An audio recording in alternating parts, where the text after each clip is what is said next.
समुंदर था और पीछे फिरौन और उसकी सेना थी और वो इजरायली डर गए थे कि अब क्या होगा। और वो कहने लगे, वो परमेश्वर की दुहाई देने लगे और मूसा से कहने लगे, क्या मिस्र देश में कब्रें कम थी जो तू हमें यहाँ लेके आया मरने के लिए। अब मूसा उनसे कहता है, डरो मत, खड़े खड़े उद्धार के काम को देखो जो यहोवा आज तुम्हारे लिए करेगा, क्योंकि जिन मिस्रियों को तुम आज देख रहे हो उनको फिर कभी ना देखोगे। यहोवा आप तुम्हारे लिए लड़ेगा, इसलिए तुम चुपचाप रहो।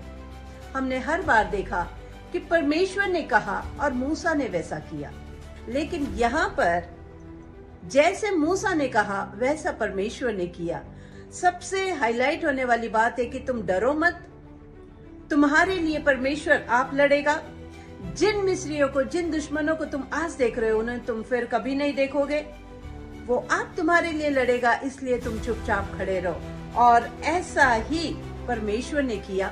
परमेश्वर ने उन मिस्रियों के मन को कठोर किया, जिससे वो उनका पीछा करते हुए उस समुद्र के नजदीक आने लगे, जिस समुद्र को परमेश्वर ने दो भाग में विभाजित किया। और वो इजरायली स्थल ही स्थल चल के जा रहे थे।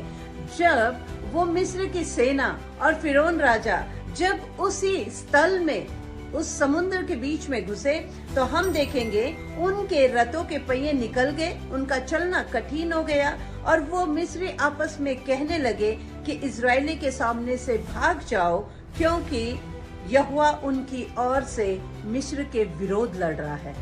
हालेलुया। हम देखते हैं कि परमेश्वर उन मिस्रियों से आप लड़ रहा था। पहले मूसा ने कहा, परमेश्वर ने बाद में किया। पहले मूसा ने कहा तुम चुप रहो, परमेश्वर आपके लिए लड़ेगा, और वैसे ही परमेश्वर उनके लिए लड़ा। आज सीक्रेट को हम क्या देख रहे हैं? क्यों पहले मूसा ने कहा फिर परमेश्वर ने किया। हर बार परमेश्वर कहता और मूसा करता था, क्योंकि परमेश्वर ने अपने वायदों को पूरा किया। और वो वायदा है निर्गमन की किताब 4 अध्याय का 12वां वचन में परमेश्वर ने मूसा से कहा, मैं तेरे मुख के संग रहूंगा, तुझे जो कहना है वो मैं सिखलाता रहूंगा। जब एक परेशानी मूसा ने देखा, सामने बड़ा समुंदर, पीछे बड़ी सेना, बीच में इजरायली, उस समय परमेश्वर मूसा के मुखों के संग रहा और मूसा ने जो कहा परमेश्वर ने वैसा ही किया। मेरे प्यारो, परमेश्वर हमारे साथ भी ऐसा ही है। जितने वायदे हमारे लिए परमेश्वर ने दिए हैं, परमेश्वर हमारे साथ उसके वायदों को पूरा करता है। इसीलिए परिस्थितियों को देख के न डरिए, परमेश्वर के वायदे को थामे रहिए। हमारा परमेश्वर आप हमारे लिए लड़ेगा और हमें विजय